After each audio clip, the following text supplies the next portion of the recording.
go to Butch in Danville. Hey, Butch, what you doing? Afternoon, gentlemen. Good afternoon.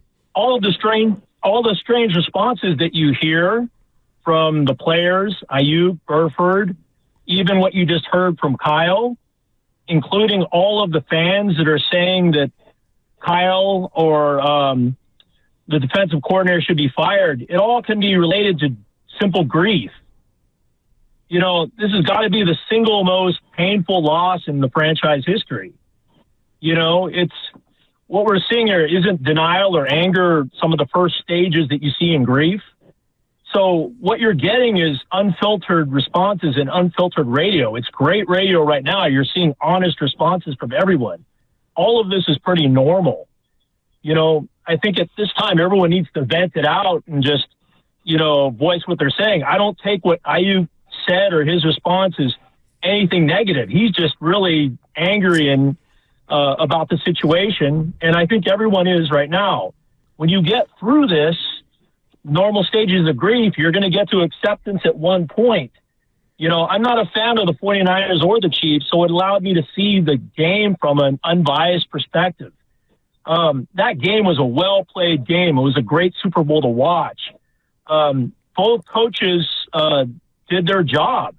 I mean, Wilkes, I give him an A for that game. That defense was on fire the whole game. You might give him an A- just for that last drive. Shanahan gets at least a B for that game. He has to go with his player. He has to go with McCaffrey. He has to put everything on that guy. You got to go with your stars. McCaffrey's fumble was a big deal in that game. You know, you can't have these other guys that are complaining that they didn't get the ball. You have to put everything on your stars.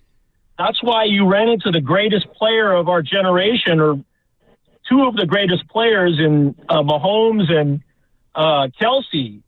They're legends now because they performed in the clutch. That's why the 49ers lost, just because those guys came up. In the end, you know, you needed Bosa or you needed Warner to come up with a stop there. They weren't able to do it. Yeah, Butch, I think this is a really good call. I think what you're saying, like, you know, let the dust settle and we'll see where we're at. I do have questions, though, about one of the responses. Shanahan, yes, that's the pain of the whole thing. Nick Bosa, sure, he looked despondent. That's the pain of the whole thing.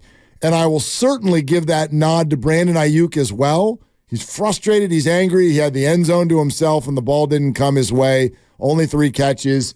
But this is also, for him, negotiating and looking at his future.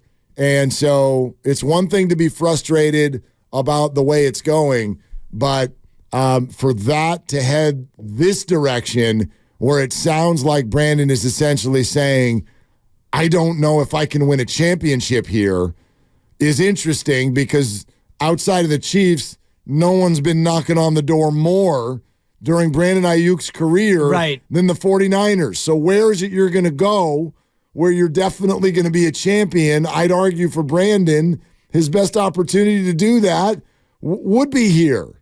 So that one's odd.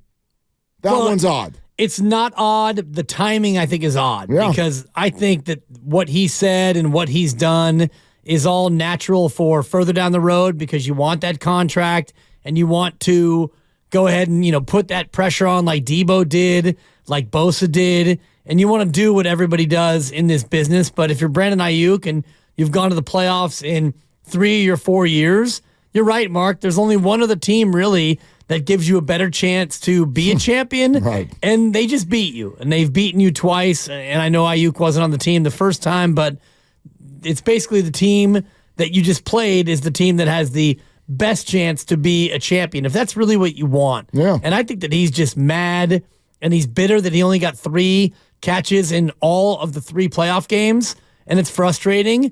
And, you know, you speak from a place of frustration, and then you have your brother and your girlfriend. They say what they said.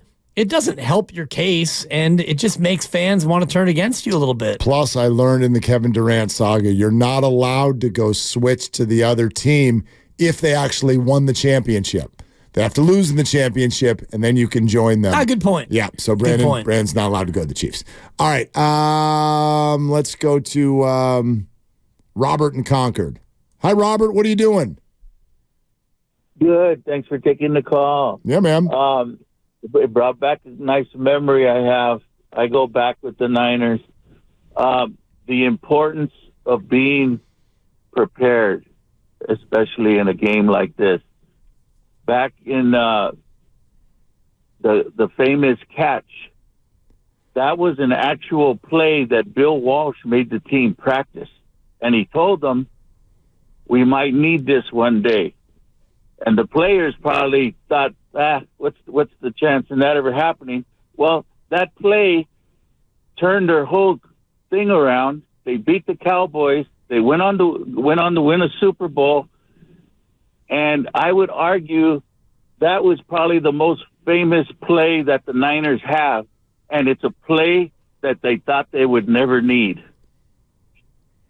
But you're right on all things, Robert, so is your argument that this 49er group was unprepared? Exactly. Okay. Thanks, Robert. I don't know if we're overwhelmed with evidence of that. I mean, they came not unprepared. Yeah, they came out humming. Right. They started the game humming. And Christian McCaffrey put it on the ground. Right. That's not a lack of preparation. No, but subsequent to that, offensively, you had a lot of self-inflicted wounds. Your Hall of Famer had 2 penalties. You had false starts. You had a certain level of sloppiness, a punt that you basically muffed because, Darrell Luter Jr. didn't hear the call and didn't get out of the way. Yeah. And then Ray McLeod tried to bend over and pick up a bounding football. There were a bunch of little things that you didn't do that showed me that maybe the attention to detail wasn't there. Well, it's all about, again, there's the plan and then the execution of the plan. The plan is the preparation. The execution of it is just that. And I thought that's where the 49ers lost the football game.